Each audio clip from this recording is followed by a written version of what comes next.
9, 8, 7, 6, 5, 4, 3, 2, 1. Begin.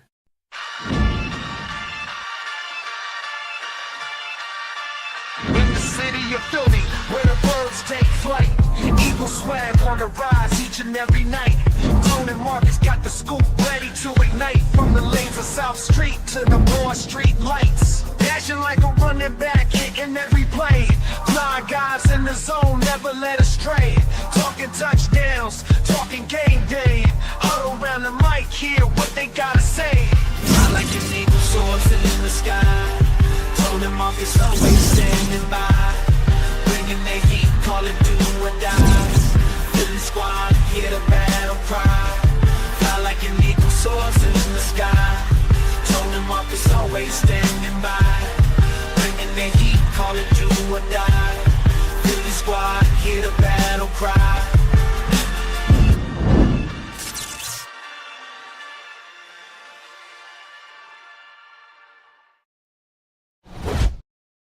Man, Monday night means a little extra. What's up, Tone? Hey, what's good, big dog? How you feeling, man? I'm feeling good, man, and I'm feeling good because it's nice and cozy here in South Jersey, but it's cold up in Green Bay, bro. Yeah, I heard it was like below 30, below the 20s in there, man. It feels like 15 degrees out there, right? Yeah, it's gonna be a little nippy. It's gonna be a little nippy, but it ain't like anything we ain't been through before. I was telling somebody, I was just talking to my wife, and I just told her, I said, it don't matter if you're playing in Green Bay, in Philadelphia, in Kentucky, in Cincinnati, in Cleveland. Cold is cold. It doesn't matter if you play a bunch of games there or not.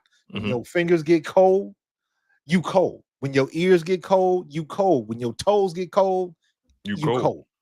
So that's the great equalizer, man. You don't get used to playing in the cold. Yeah, I don't think that cold is going to matter once those first couple drives start. That cold is going to become obsolete at that point. Yeah. Now, obviously, if we get snow or rain in the process, that does change things a bit. But it's even a little chilly down here in Texas. You know what I'm saying? So, this is a big game.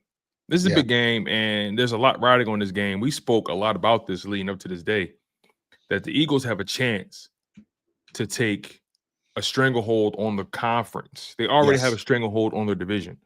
But if they can find a way to beat Green Bay and beat Detroit, because think about it, you've beaten the Rams, you've beaten Tampa Bay, who also just took a loss, but you beat Tampa Bay as well.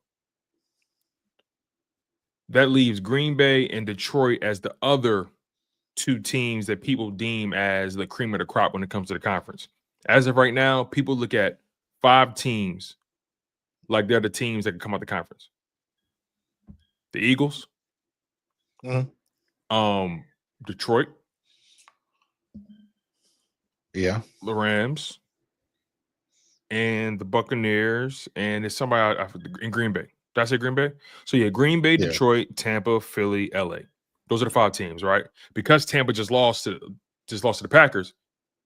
Now people kind of taking Tampa Bay out of that group, and now it's just the 4 top teams. Right. Those 4 teams being the Eagles, Philadelphia Eagles, Detroit. I would throw the Seahawks in there. Oh, yes, and the Seahawks. Right. You can throw the Seahawks in there. So the point I'm trying to make is you beat the Rams, you beat Tampa.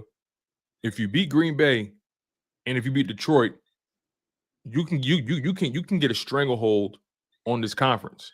Yeah, and you can control your own destiny from here on out.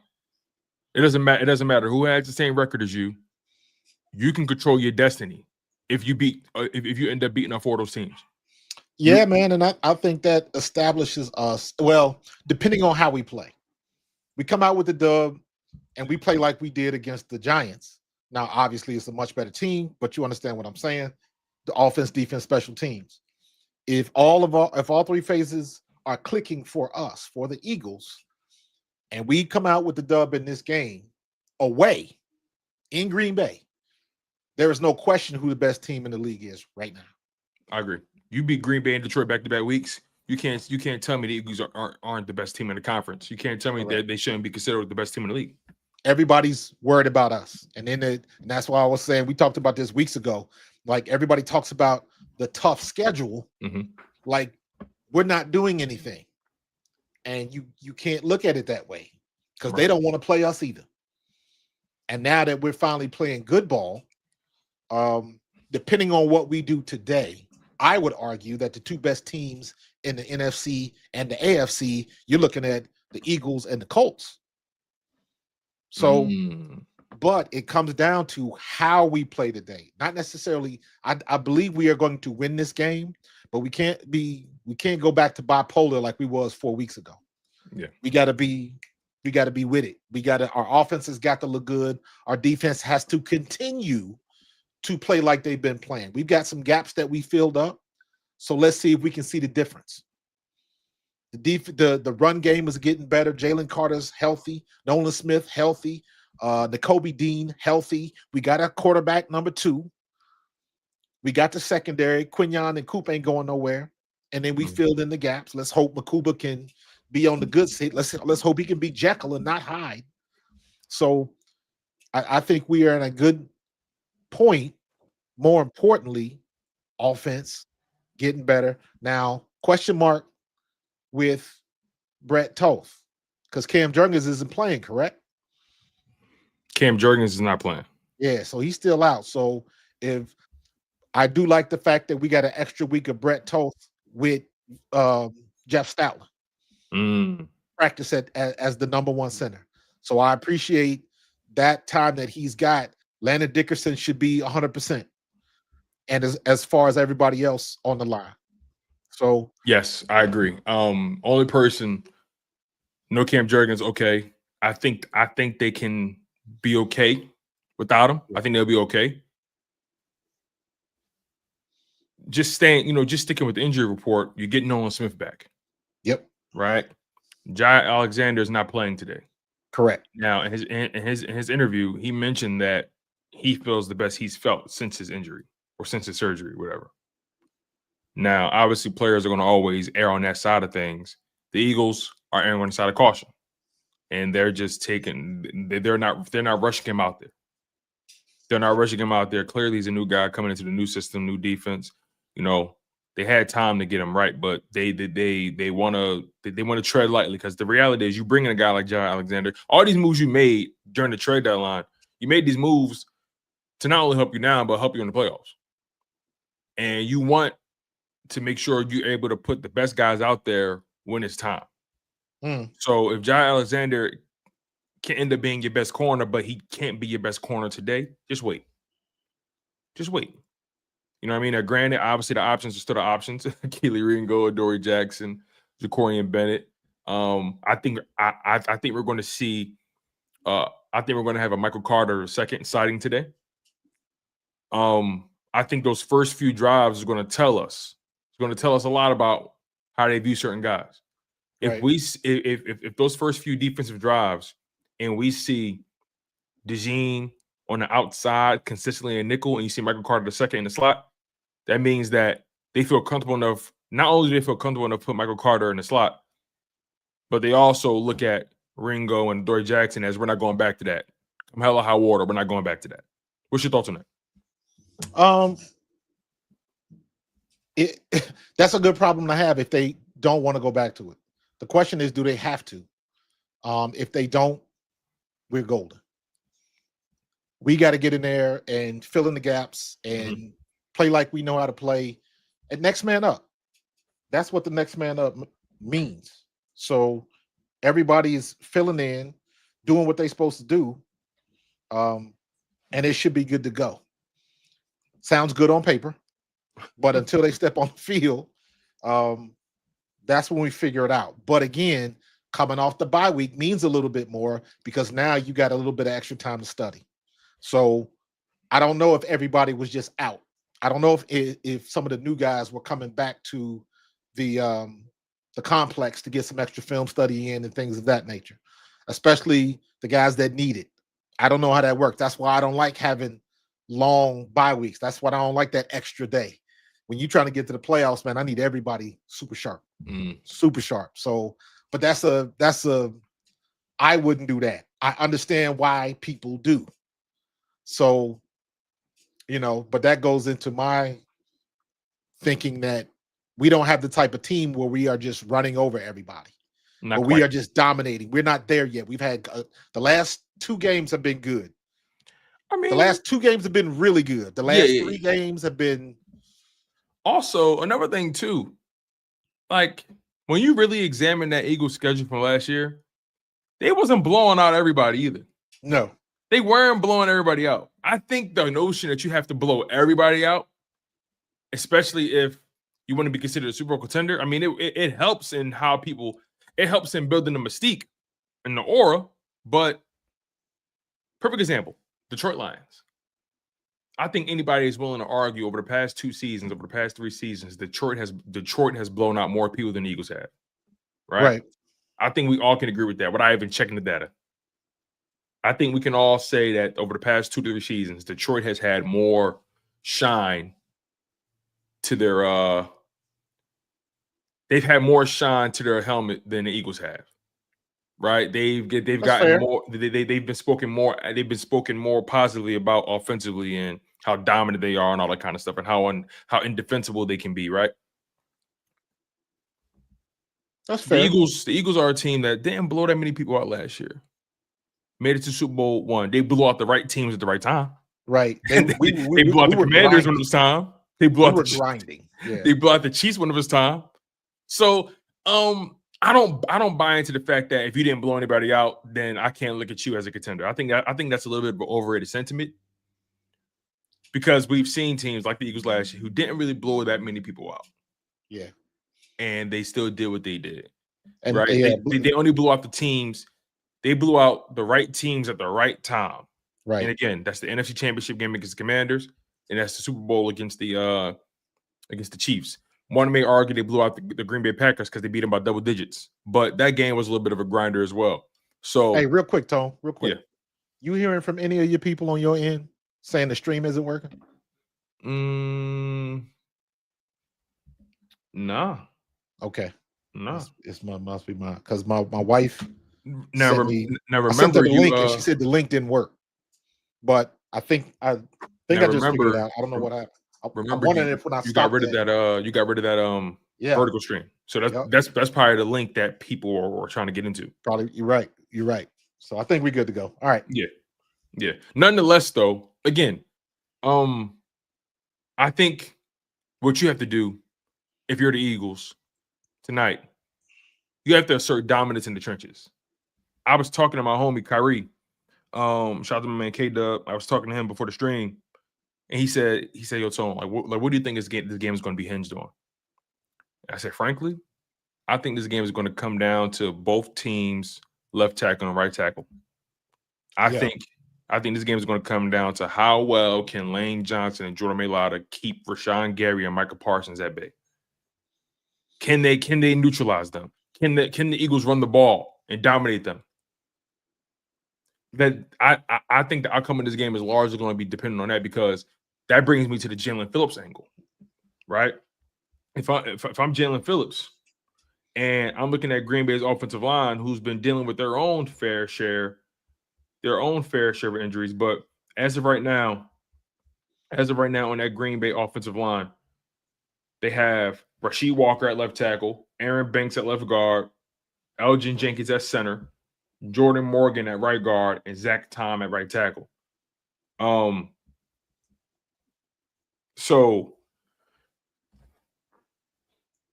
Jaylen Phillips, Nolan Smith is back. Can they make a mark in this game?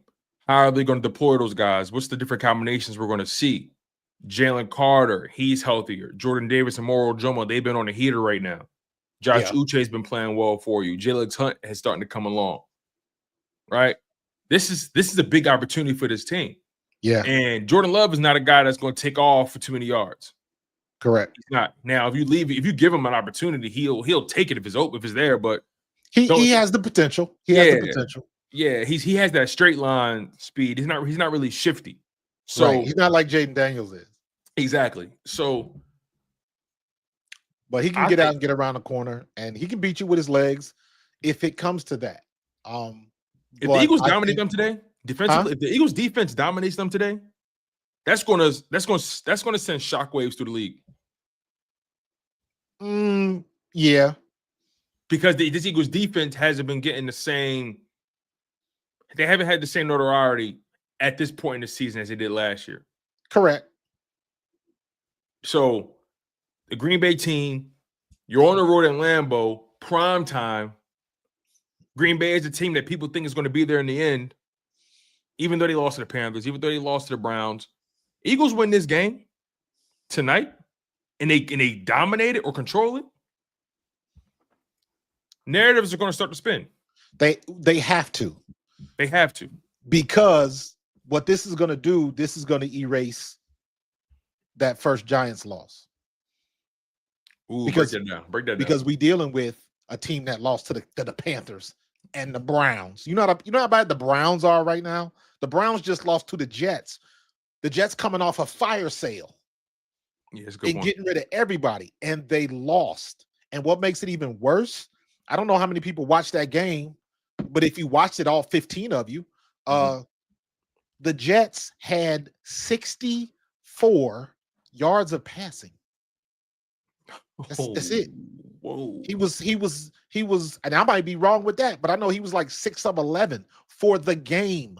And they beat the Browns. So I'm saying all that to say the Browns are bad, the Panthers are bad, and Packers lost to both of them. That speaks to an immature team, if you ask me. They're still the youngest team in football. And I'm of the mindset that when you get to this point in the season, because now we're in the, in my opinion, you're making your run. In my opinion, this is the money table. This is the big money table. Absolutely. If you can't put the chips on the table, don't come in there. You can't sit here. Yeah, this is the big money table. So we are starting the game if you want to go to the big tables in the back. Exactly. You got to win here. That's why I think this win tonight is so big for the Eagles if they snag it. Yeah, absolutely. If they snag this win, the bye week came at a perfect time. Everything is trending in the right direction, but they got to put it down on the field. There again, on paper, we clearly are the better team. We have history with Micah Parsons, so we know how to handle him. We got history with Jordan Love. We know how to handle him. Mm-hmm. So everything is in our favor. We just got to put it down on the field.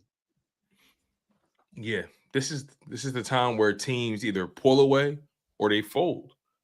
And this is the point of the season where teams that know how to win are going to continue winning. Absolutely. And teams that know how to lose are going to continue to lose. That's how I look at it. One thing I say about Green Bay, they can win. Knowing how to win is different than, you're capable of winning. I think Green Bay is capable of winning every game on their schedule. Knowing how to win is a little different. Here's the difference, though. You got to take that a step further. You have to take that a step further. And it gets into the confidence that you have in your squad. It gets into how tuned in are you with everybody else in that locker room? Unspoken communication, all of that stuff. Do they have to say anything? Can Jalen Hurts and AJ Brown just give each other a look? No more of that stuff. Jalen just looks over at him. AJ looks back, or Smitty looks back, and they already know.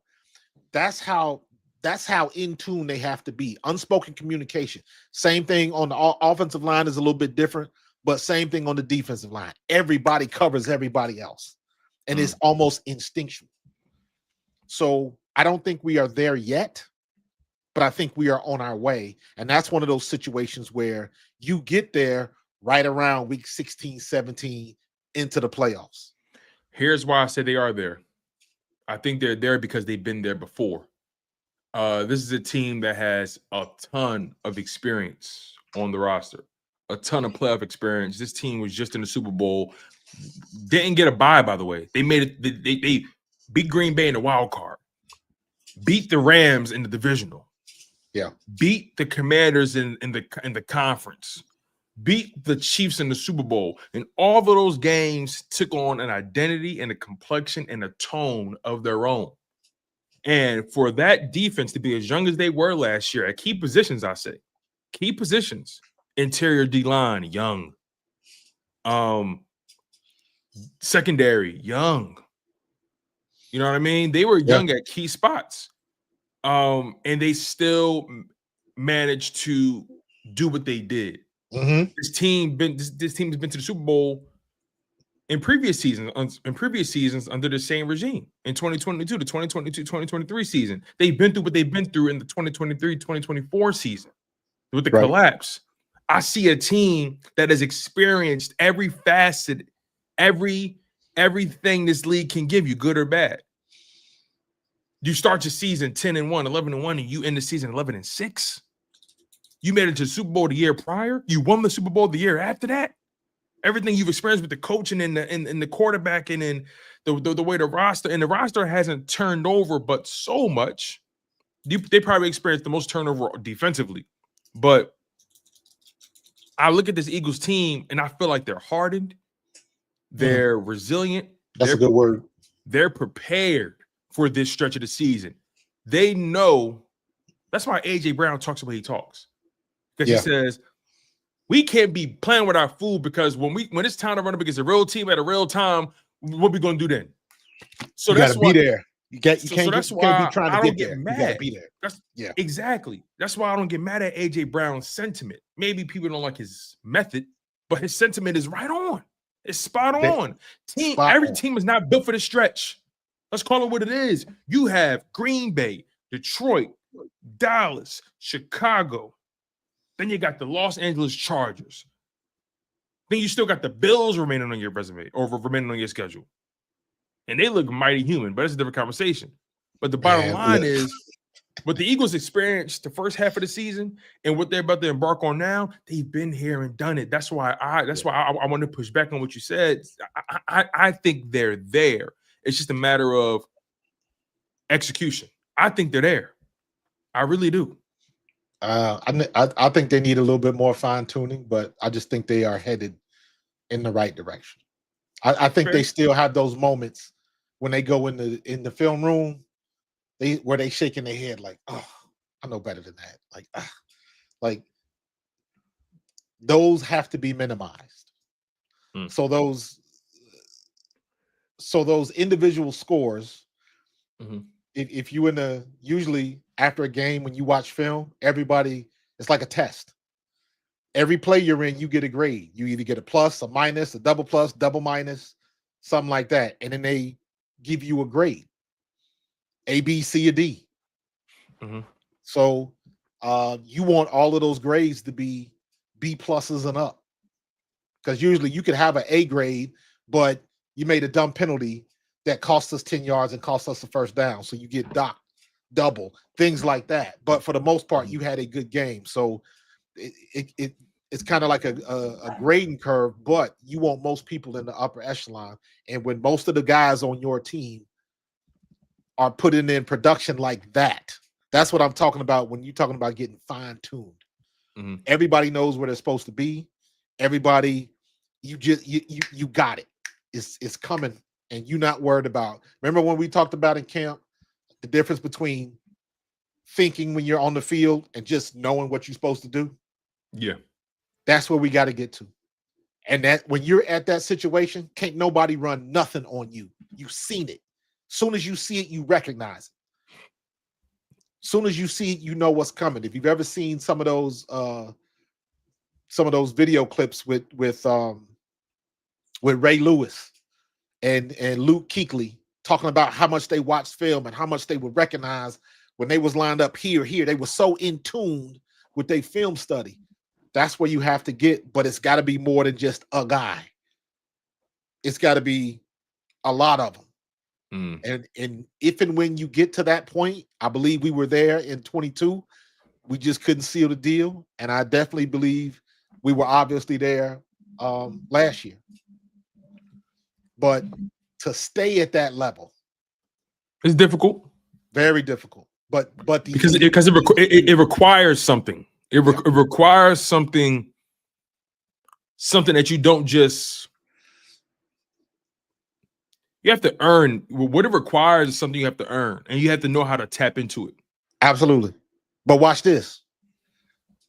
You can't maintain that for a very long period of time. Eventually, it's going to break down. And when it breaks down, how do you still respond? got enough playmakers to make a play. And that's, in my opinion, what the first half of the season has been for them. Yeah. A lot of fine tuning left to be done. A team that's trying to reestablish their footing in a new season after coming off of a hell of a year. Everybody's pulling at you. Everybody wants an interview from you. It doesn't matter if you are a special teams guy, whatever. If you were on that Super Bowl roster, people want to pull from you, especially your local news, your college. They want you to come and speak. You know, got what I that mean? experience, man. You know, so there's a lot that comes with winning a Super Bowl, and not many teams are able to catch their footing after going to a Super Bowl, letting alone winning one. Right? We saw what happened to the Eagles after they went and lost. They started off 10-1, but it was a little funny, right? And then things kind of imploded on itself. This year, started off 4-0. People had their questions. Then they went on a 2-game losing streak. People said, "Oh, is this the collapse we were waiting on?" They bounced back, 2-game win streak. Now they're 6-2, going to a bye week, able to take a breath. I think this bye week salvaged. I don't want to say salvaged, because I don't think the season was lost, but I think this bye week quite literally hit the brakes on this season at the perfect time. Yeah. Like you need it. You need to pause. You need to pause, because some people that you already know who really needed it. The question is, how many people that you didn't see? How many people that was kind of nicked up, a little bit bruised, you know, just the little nagging injuries? Those are the guys that, because there's more of those than the people that are injured. And those are the guys that are filling the gaps when AJ Brown is out, or when Landon Dickerson is out. The everyday, you know, the red shirts.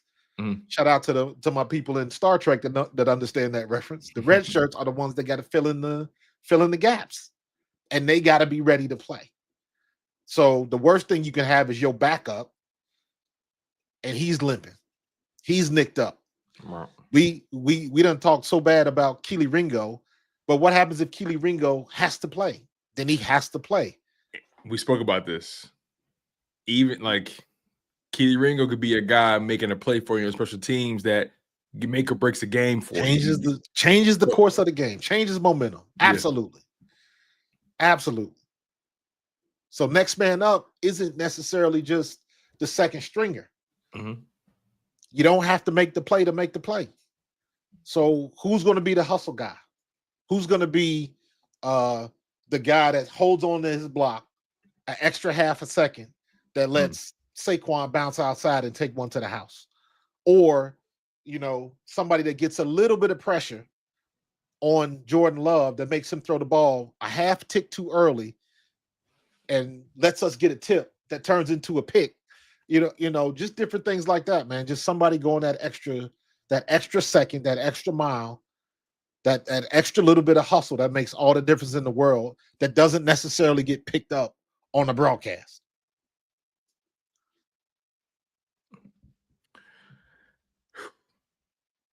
Sidebar. I think Jaylen Phillips gonna go crazy tonight. I hope so. I think I got this. I like his energy, man. Maybe it's wishful thinking.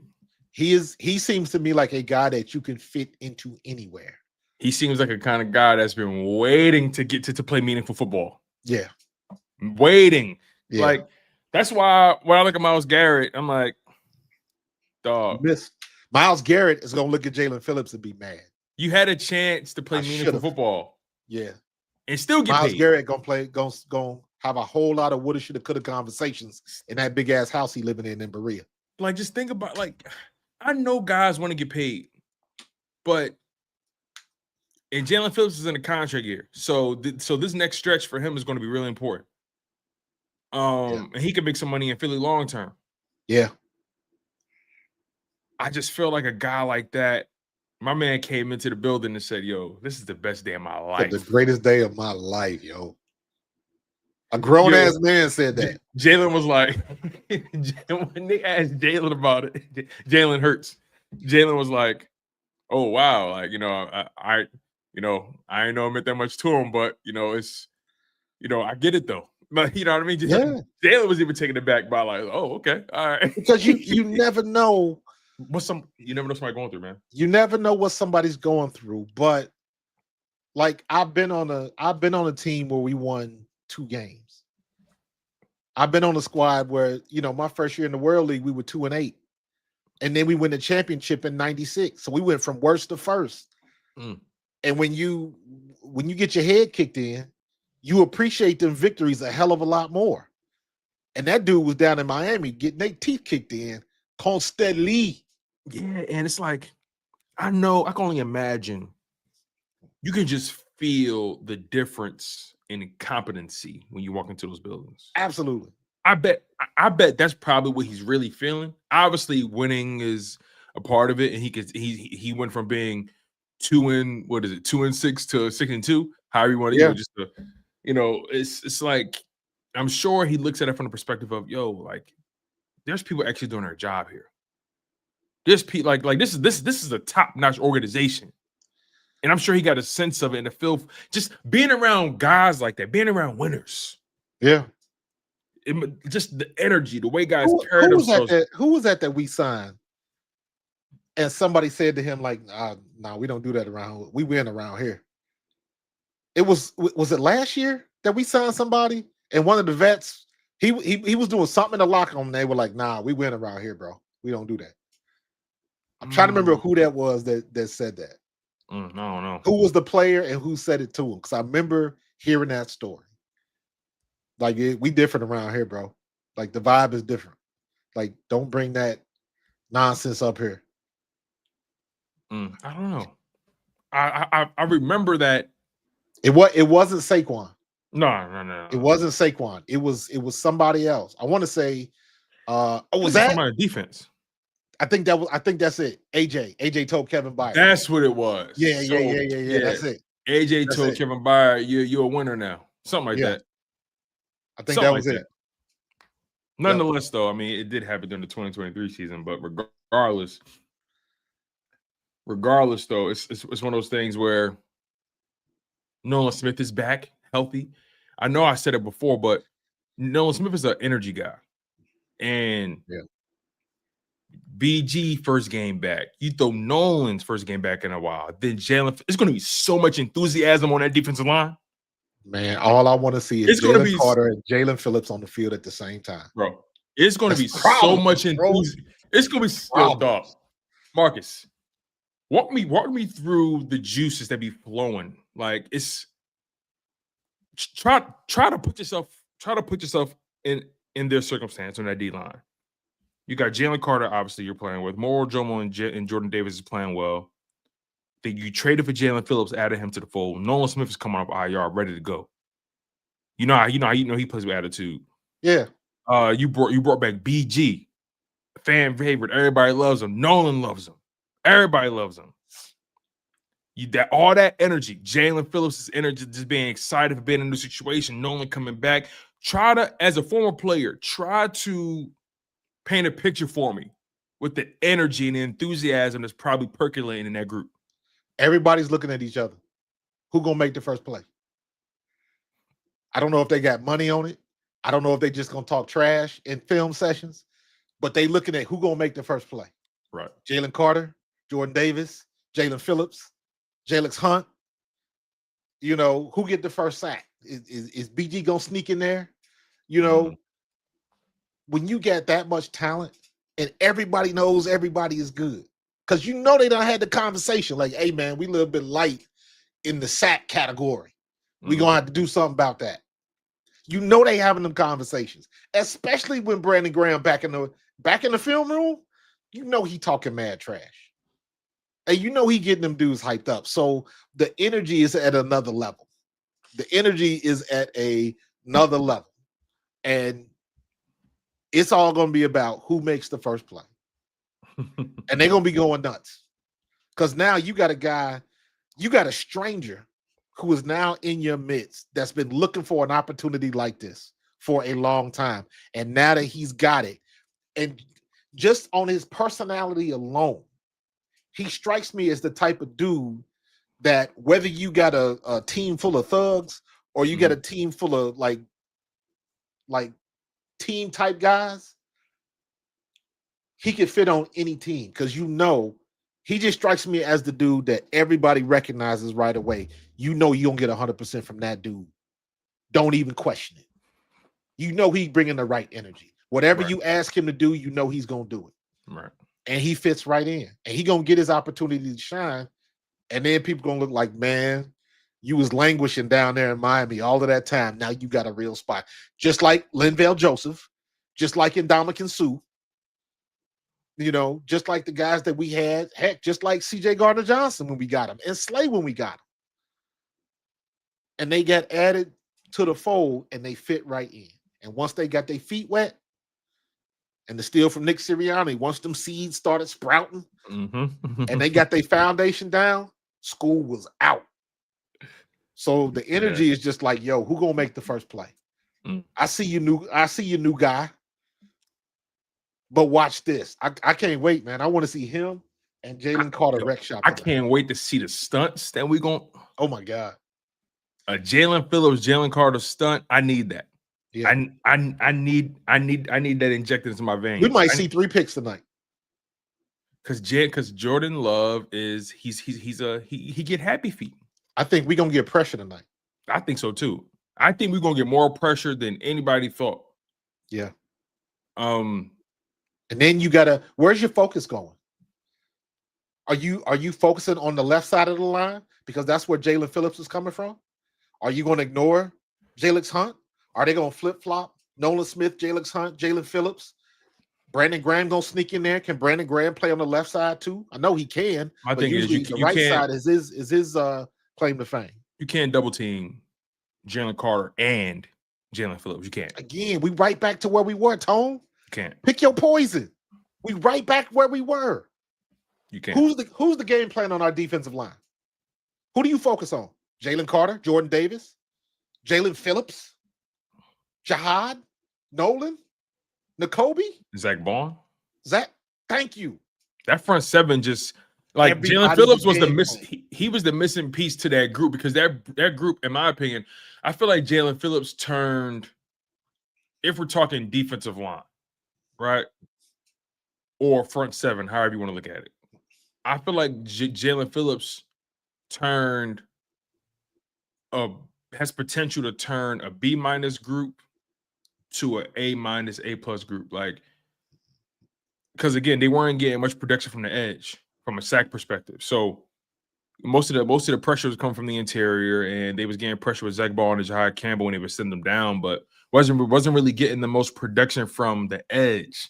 So you throw Jaylen Phillips into a group of guys who maybe aren't really built to be your number one edge rushers, but maybe they're perfect complementary edge rushers. Complementary, yes. That's where Jaylen Phillips fits in as the primary. He can finish. Everybody's getting close.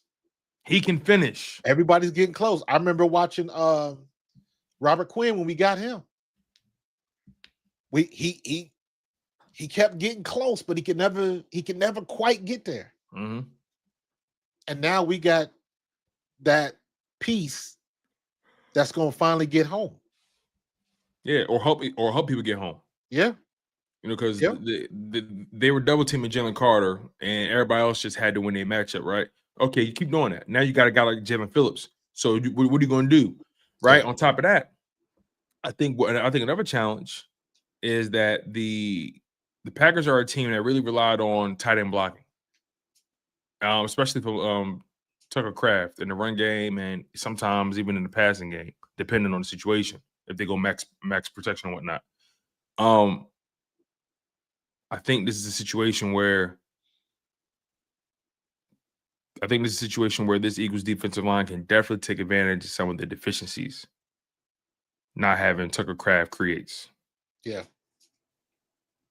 Absolutely. And think about it like this. So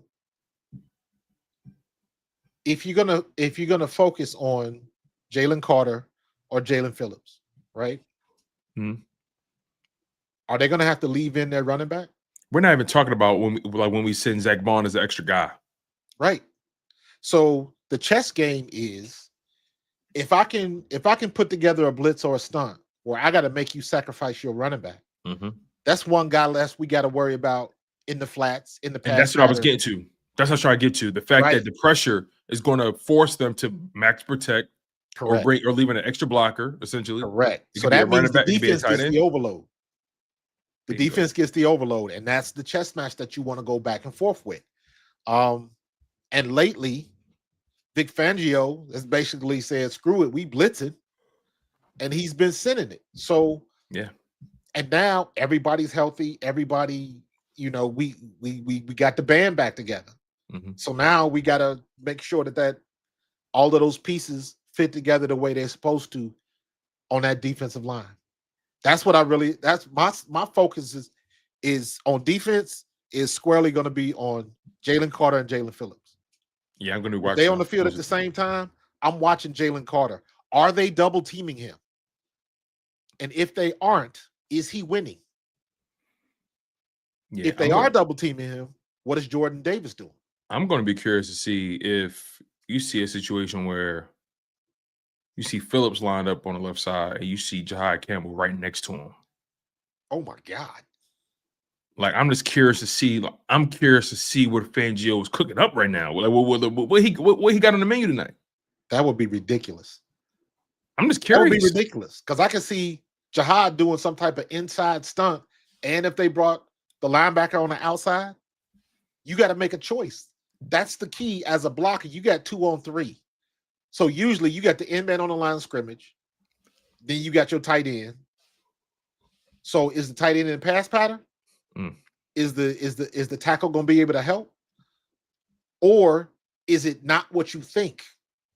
Do you leave do you have your tackle, your tight end, and your running back, but then Zach Bond bails? So now you only got 2 coming. But you still have the running back in the backfield. So you still sacrifice that piece and you didn't have to. Those are the battles that you can win. So I want to see it. I would love to see that. Jaylen Phillips and Jihaad Campbell on the same side, or hell, move Jalen Hunt over there. However you want to do it, as long as it doesn't look like what we used to see. Then they got a problem because they don't know what to expect. Yeah, I agree. Before we transition to, because we never got a chance to really tap into what happened in week 10 with some of the some of the outcomes of the games and whatnot. I still made picks prior to. But nonetheless, though, what are your expectations from the Eagles offense? The Eagles offense has a lot of people watching them after what they did the past 2 games against the Vikings in the air and against the Giants on the ground. We saw two contrasting identities unfold in back-to-back weeks from the Philadelphia Eagles. Nonetheless, offense was explosive. Yep. How do you think the Eagles approach Green Bay? Do you think they lean more so into that Giants game plan or that Vikings game plan? That's a good question. I don't know. All I know is I want them to establish that run game like they did against the Giants. Because to me, that's the key. That's the key that opens every lock. It opens every lock. We've been throwing the ball. Now, how successful we've been at doing that, we've been up and down. But the last 3 weeks, we've been throwing the ball quite well. Yes. And the last 2 games, we've been running the ball quite well. So my expectation is I want to keep that running game the way it is. I need Saquon to pop off. Saquon got to get at least 75. Mm-hmm. Got to get at least 75. But even if he doesn't, they still worried about it. So right. My expectation is for the Eagles to win in the trenches. But the question mark is, can we put it together, offense, defense, special teams, for another week? That's the question mark.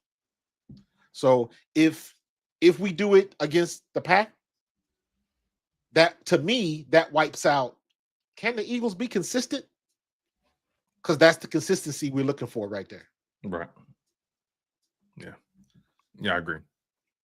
Let's get some of these super chats real quick before we make our bold predictions and our score predictions. We got a lot, bro. Tonight. Yeah. Strength of Fanny. schedule and tiebreaker is in our favor. We should be sitting pretty in the conference and division with a win. I agree. Yeah, that's another thing. Strength of schedule and tiebreaker is definitely in our favor. We've been and our strength of victories. We have, I think, one of the highest strength of victories in the league, if not the highest. So yeah, it matters, Miss Fanny. It matters. Thank you for the super chat. Absolutely.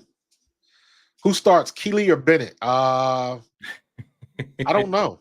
I think at this point, you got to see Bennett, man. We've seen the Keely Ringo show one too many times, man. You don't think they'll start Carter? Oh, so when they go in nickel, you think Michael Carter is going to start in the slot, and then DeShields going to be outside? You think they're going to immediately jump to that? I mean, you traded for him, so I mean, that's exactly my point. So no, you may be onto something. You may be onto plus, Bennett. This is the first week Bennett been healthy in how long? Yeah, you're not going to take a chance. So I mean, but okay. So in this game, the inactives came out. Session?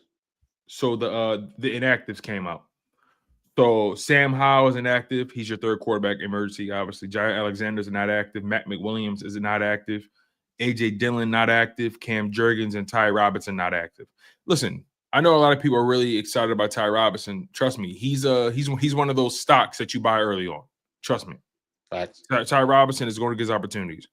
The reality is they're deep there. The reality is Byron Young is ahead of him.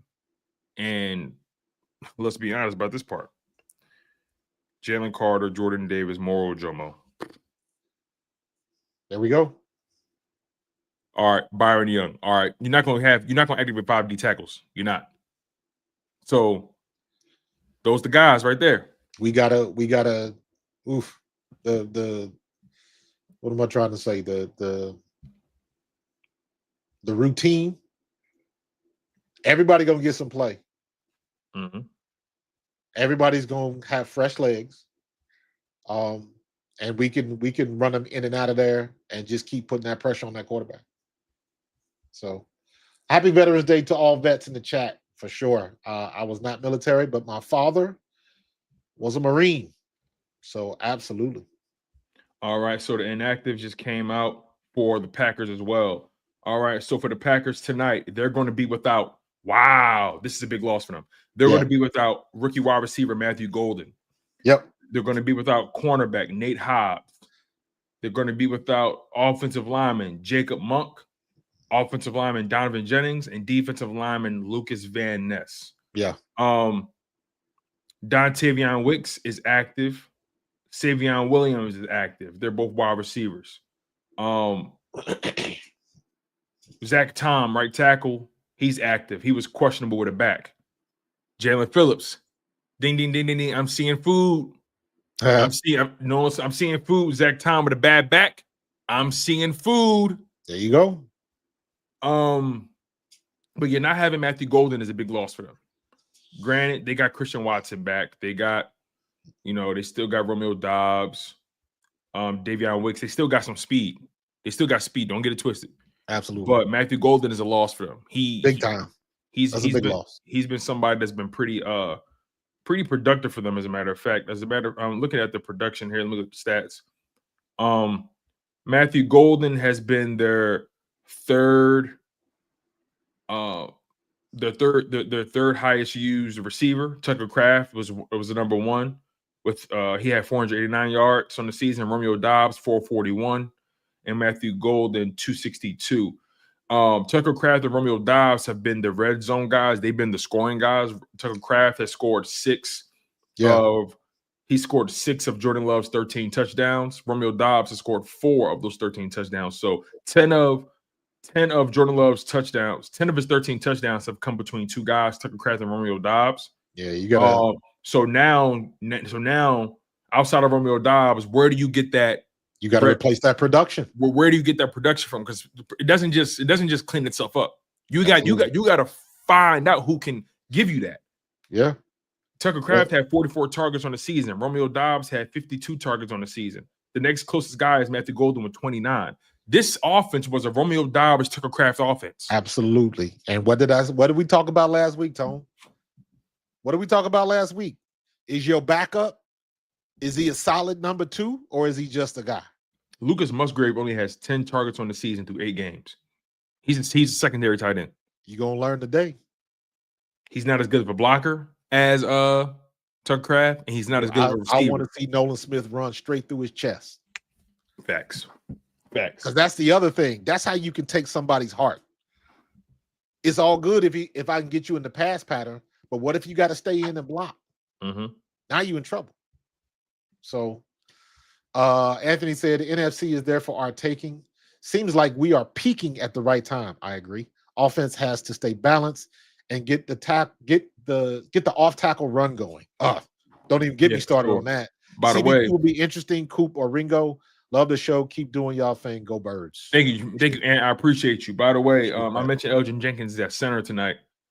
He's normally played left guard for them, but they got him at center. Right. So maybe he won't have to deal with Nolan in the same way he had to deal with him in the playoffs. Nolan ended his season. Yeah. No, he's the guy that Nolan ran through his chest. Yep. One shot, bow, he was done. First half, gone. Snap that head back. So this is going to be interesting, man. It is in our hands. There is no reason why Green Bay should beat us. We just got to go out there and play mistake-free football. That's what we got to do. Yeah, and also, and it hasn't been talked about enough. And Jordan Love's history versus the Eagles. Let's really put this in perspective. And the what is it? Okay, here we go. He's played the Eagles 3 total times in his career. The last 2 times occurred in the 2024-2025 season, as we all know. In the first matchup in Brazil, he went 17 for 34, completed 50% of his passes, 260 passing yards, 2 touchdowns, 1 interception, an 83.0 passer rating. In the playoffs on January 12th against the Eagles, 20 for 33, completed 60% of his passes, 212 passing yards, no touchdowns, 3 interceptions, a 41.5 passer rating. And if you average out these numbers, basically, he's only completing about 55% of his passes and averaging about 230, 225 passing yards, and has 2 touchdowns and 4 interceptions against the Eagles in his last 2 games. His last 2 times playing up against a Vic Fangio defense. That's the part I want to hone in on. Because we talk a lot about personnel, right? And what guys can do. But what if this is one of those situations where Vic just knows the keys to that code? Vic's got his number. He's played 2 of his worst games last season came against the Eagles. I don't think that should be overlooked. No, I agree 100%. And we got everybody back healthy. So our guys are better than your guys. Snap the ball. Yeah. That's what we're going to figure out. For sure. For sure. All right. So Stone is the man. The Eagles have locked up the number 1 seed. If they take care of business over the next month, we're going to get to see McKee versus Mariota twice. We'll see. I don't think the Eagles will sit their guys that soon, but no. We're definitely going to see a McKee Mariota game once. Yeah. I think we will. Because if I'm looking at the schedule right now, let me see. Yeah, we're definitely going to get a McKee Mariota game to end the season. That's a fact. I'm curious though how much this Bills game is going to matter though. Bruh, I did not see that coming at all. It's such an awkwardly placed game for that kind of matchup. It was, man, and they got their doors blown off. Yeah, I'm just curious how much this Bills game is going to matter to the Eagles' prospects. Anyway, so Green Weeman with the super chat. He says if they can sweep the NFC North, the Eagles will lock will lock the first seed up. Happy Veterans Day, y'all, for sure. Happy Veterans Day, man. And you're right. So far, the Eagles are 1-0 in the NFC North. They got to take care of business against Green Bay, Detroit, and Chicago. And I honestly think there's a chance that one of these 4 NFC North teams is going to be the opponent for the Eagles in the NFC Championship. Yeah, And this is one of these situations where, and this is why I say it, every game is a season. All you got to do, don't look ahead. You take care of what's in front of you. Mm-hmm. Eat what's on your plate, period. If we can do that for the next 7-8 weeks or whatever, we'll be fine. Mm-hmm. But concentrate on what's at hand and take it week by week. And every week, you got to get a little bit better. Don't make the same mistakes. Clean up some of the stuff, but you got to take it week by week. And before you know it, we'll be at week 18 with only 2 losses. Mm. And we get that first week bye. That's what we're looking to get. We are at that place now. You said it earlier tonight. We are at that point in the season where, you got 2 more handoffs on that relay around the track. This is where you got to make up your ground, pick up speed, whatever it is that you got to do to put yourself in position to get that baton to that anchor so that anchor can bring it home. Anchor obviously being in the playoffs. So take care of business week by week. We're going to get some things wrong, but as long as we make less mistakes than the other team, that's the key. Yo, Jaylen Phillips is a big dude, man. Yes, he is, and most people don't understand it. I'm looking at And he's 6'6"? he's 6'5", like 260. Yeah. Like, he's a big dude. Like 6'6", something like that. Yeah, and I'm looking at Jaylen Phillips, Nolan Smith, and BG warming up in the end zone. And Nolan just walking like a man. That's like Nolan is anxious, man. He ready to go. Nolan be ready to take somebody's head off, bro. He ready to go. What channel you watching? I'm just like, I'm on Twitter. I'm on Twitter. Just a video that popped up. But they look hungry. They look hungry. And Jaylen Phillips, he just walking the field, just getting the feel for everything. That motherfucker tall. He a big, like he just brings a lot of physical versatility to that position that they didn't have. Yeah. Like he's a big, like, in my opinion, from a physical archetype standpoint, he's the closest things that they had to Josh Sweat. Because Josh Sweat was a bigger dude in comparison to the rest of the guys around. Josh Sweat was like 6'4", 6'5", like 2'6". As a matter of fact, let me double check. I would agree with that. Josh I would Sweat, definitely agree with that. What stood out about Josh Sweat and what made him so good was his range. He was very rangy and he set the edge very well. Josh Sweat is 6'5", 265. Had them long arms. And wiping off all that sweat. Jaylen Phillips, 6'5", 263. So you got 2 guys who are built the same. Jaylen Phillips is younger, about 2 years. Sweat is 28. Phillips is 26. You can make an argument your ceiling could be higher with Jaylen Phillips. Yes, you can make that argument. You can't, like what Jaylen Phillips has done throughout his career. Now granted, Josh Sweat, he's earning that money. Josh Sweat got like 7 sacks this year. He's going crazy. Josh Sweat is going off. He's going crazy. It's safe to say that with Josh Sweat, it wasn't the system. It was the player.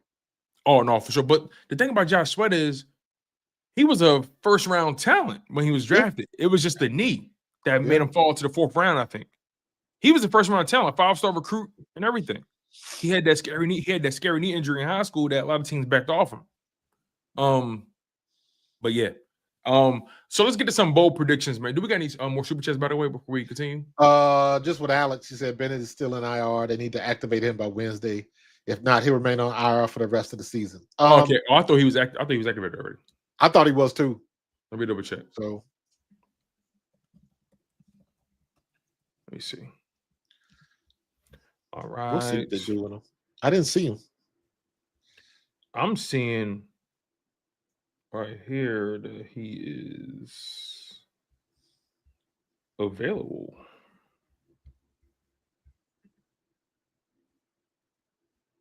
No, his practice window's been open. His practice window was open 3 weeks ago. We'll find out soon enough. And plus, it would have said he was inactive on that list. He's active. He's definitely active.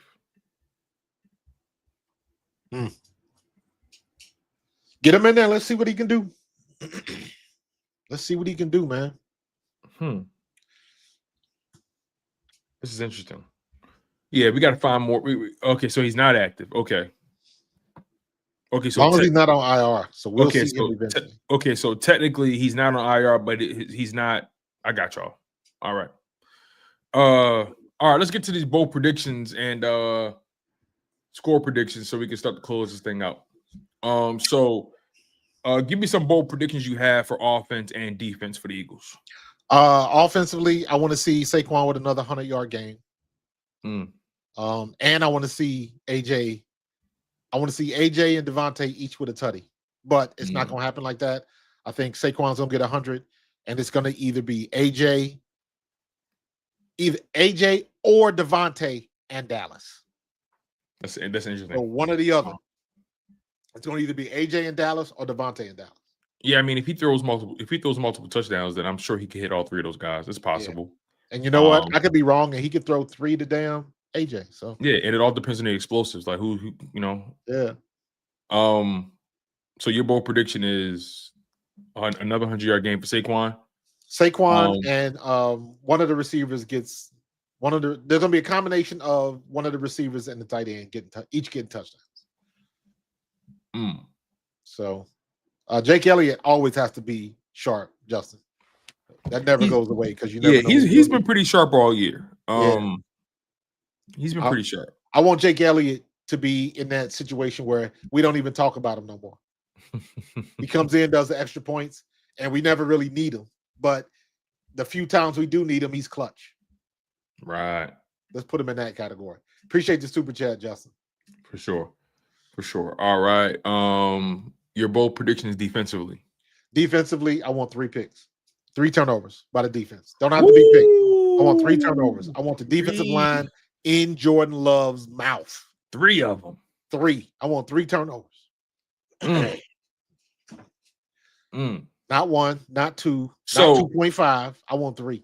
So, all right, your bold prediction is 3 turnovers. Now, just take it a step further. We're not locking you into these, but what do you think they'll be? I want 2 picks and a fumble. Yeah, I ain't gonna lie. I want 2 picks too. 2 picks and a fumble. If we going to take the ball away 3 times, I would love 3 picks, but I settle for 2. Yeah. Or the fumble could be a strip sack. Yeah, I want them all to be Jordan Love fault. I want them all to be Jordan Love fault. I really do. And the thing is, Jordan Love is a nice guy. He's a guy that doesn't cause no trouble. He mind his business. You know what I'm saying?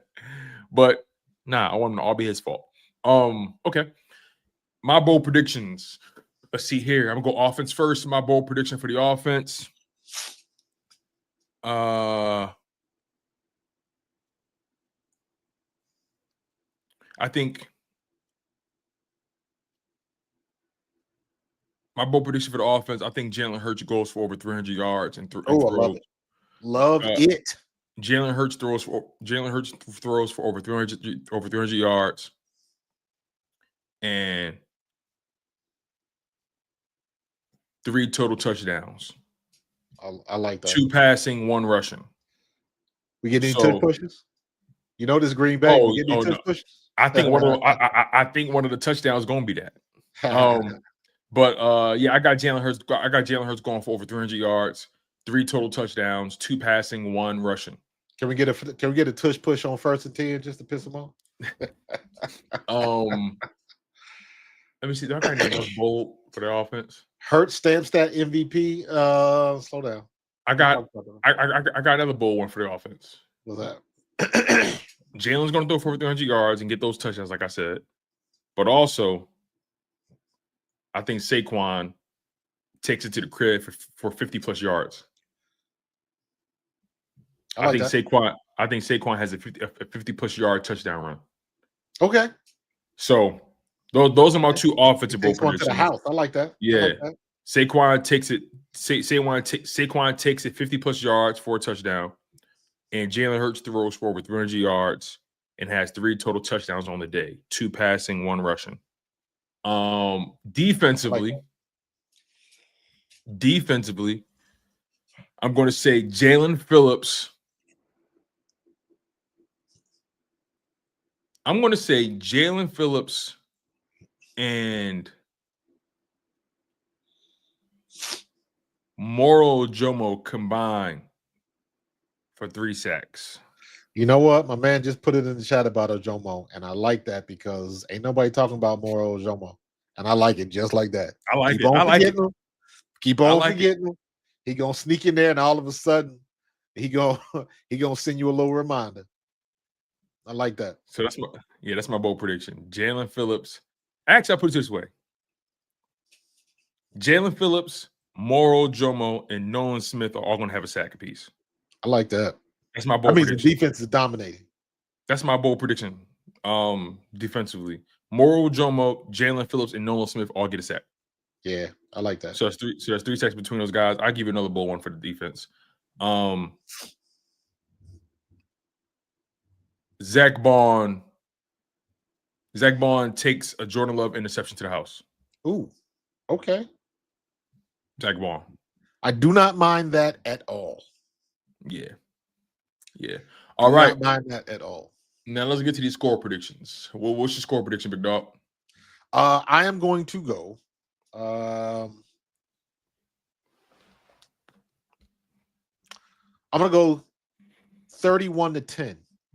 Yo, my homie said, shout out to my man Kyrie. I think he said the Eagles gonna win like 24-10, 27-10, something like that. I'm like, word?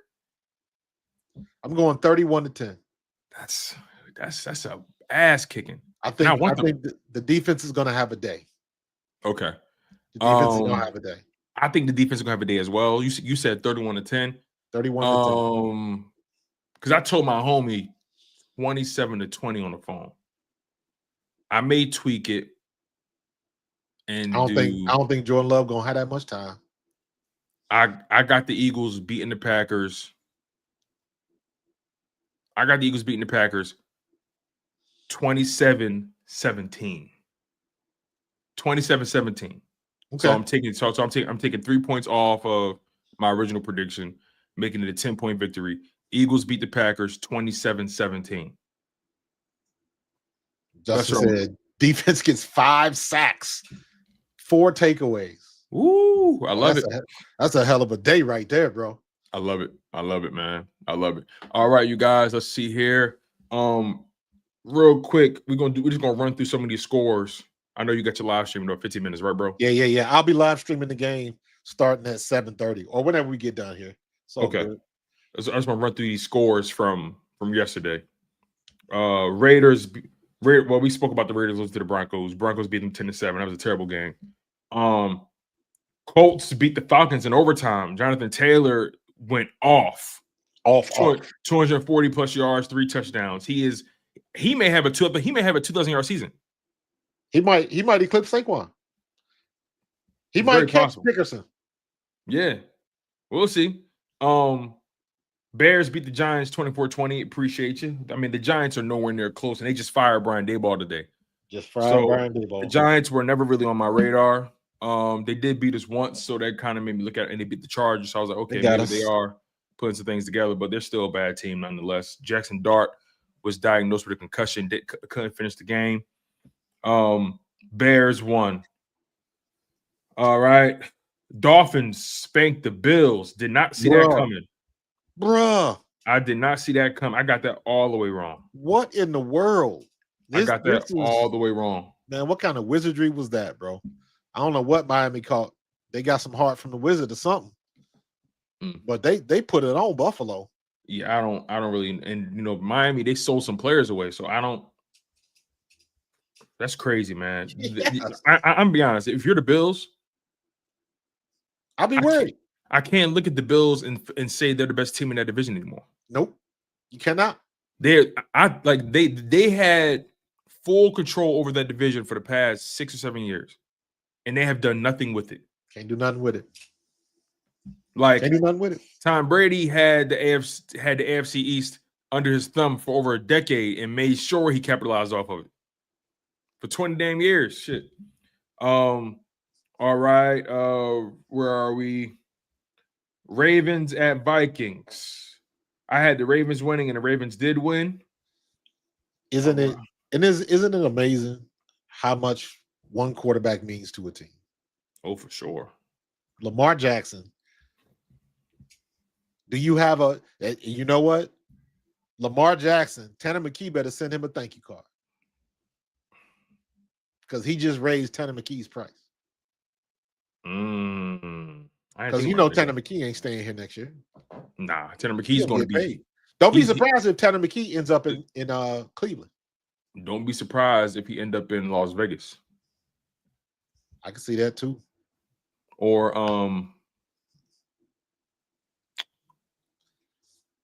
maybe the Jets call. Who knows? Hey, Danny, worry about your poison pill, bro. Poison pill shit. That's my dude, Danny, man. He a Cowboys fan, but he a good dude. Ravens beat the Vikings 27-19. Jets beat the Browns 27-20, man. Two bad teams fighting for who's the worst. That was the craziest. I didn't watch the game. I went back, watched the highlights, then I went back and read the stats, and I was like this math ain't math, and something I'm missing something. How did they lose this game? Yeah. Justin Fields was terrible. He threw the one pass to Breece Hall, who took it 44 yards, and he only passed for like 50-something yards for the game. So he had 12 yards on five passes for 12 yards after that touchdown, and they won the game.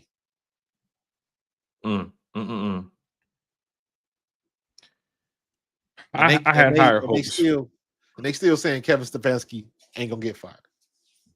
I had higher hopes for Justin Fields. I did too. I had higher because Justin Fields was not a running quarterback at Ohio State. Yeah, man.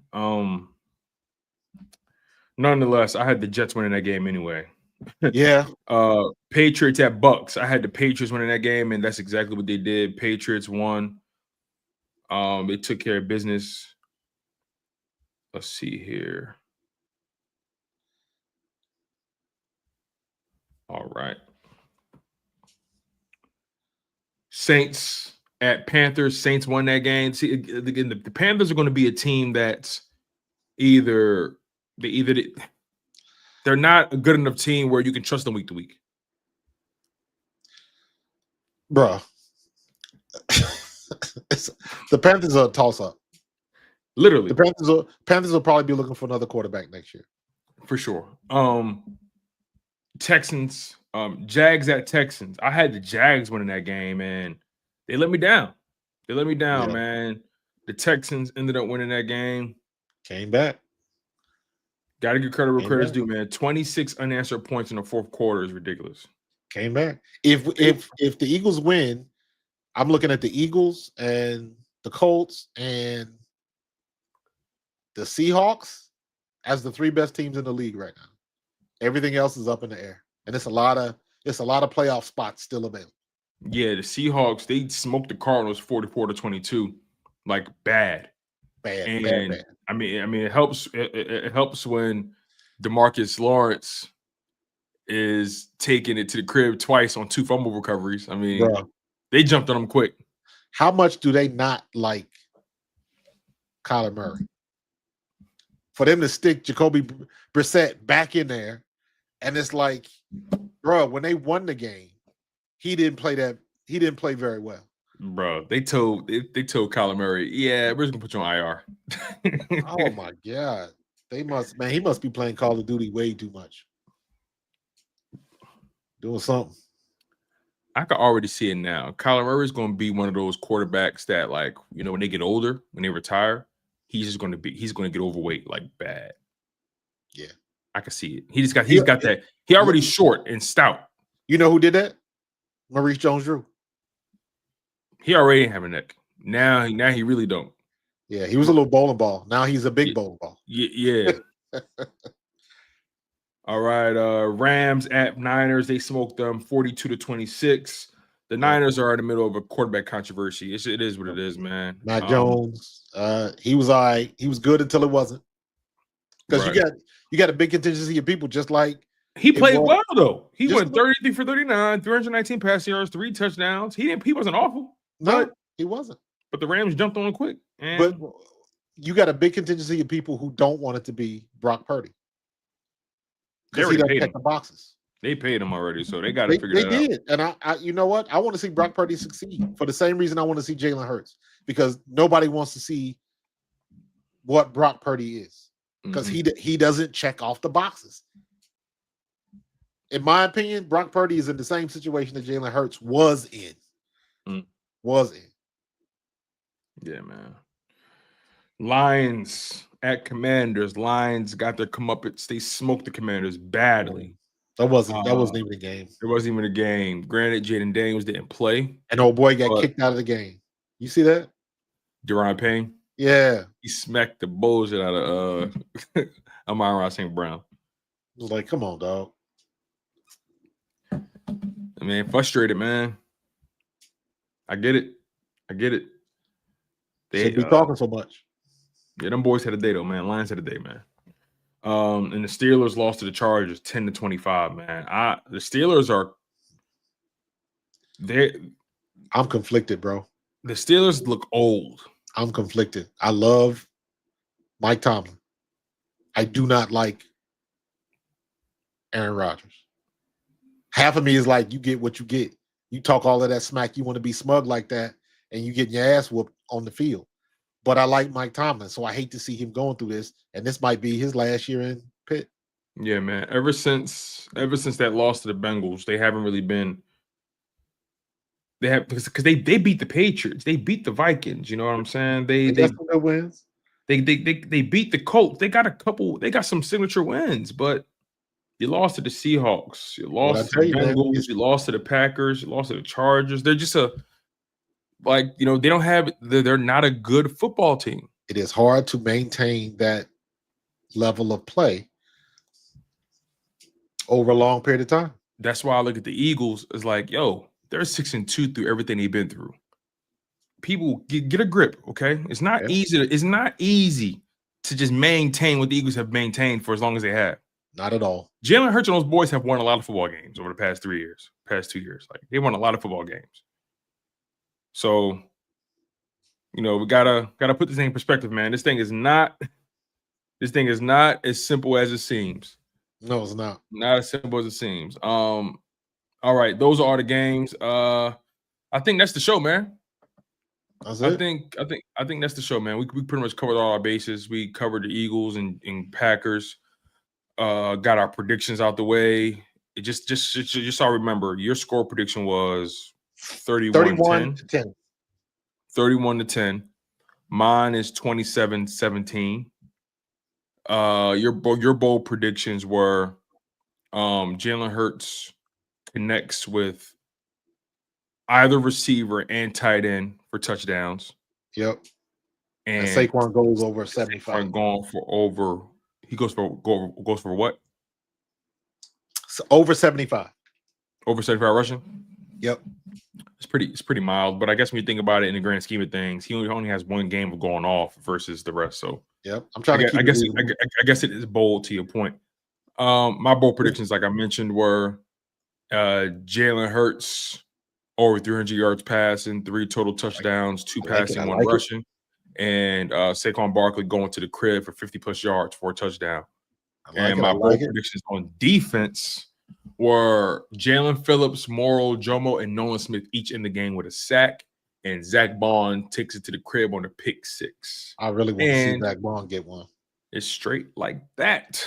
That's the show, y'all. Smash the like button, And by the way, smash the like button. You guys are truly phenomenal at what you do. Smash it one more time. When you get done, mosey on over Pro Fan Talk. I will be right here. Yes.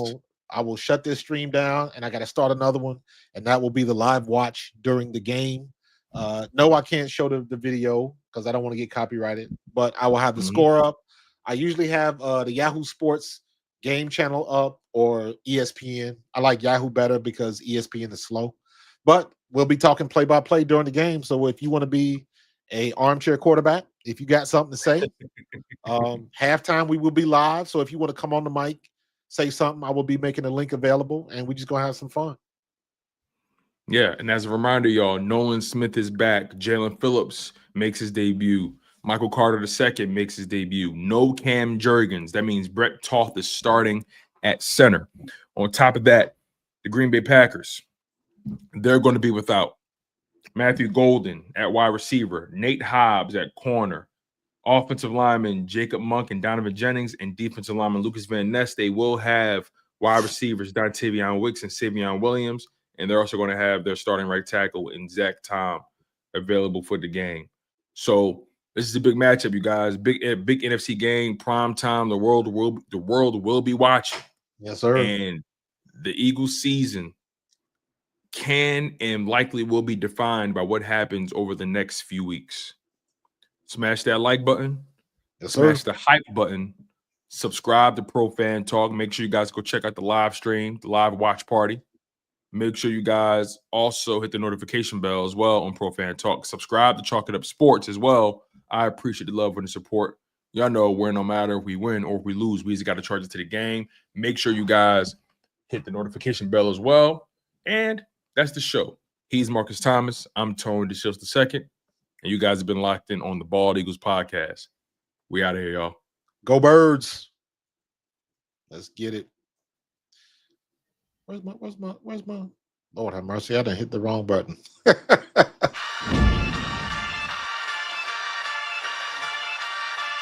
the city of Philly, where the birds take flight, Eagle swag on the rise each and every night. Tony and Markus got the scoop ready to ignite, from the lanes of South Street to the Broad Street lights. Dashing like a running back, hitting every play. Blind guys in the zone, never led astray. Talking touchdowns, talking game day. Huddle around the mic, hear what they gotta say. I like an eagle soaring in the sky. Tony and Markus always standing by, bringing their heat, call it do or die. Philly squad, hear the battle cry. Fly like an eagle soaring in the sky. Tony and Markus always standing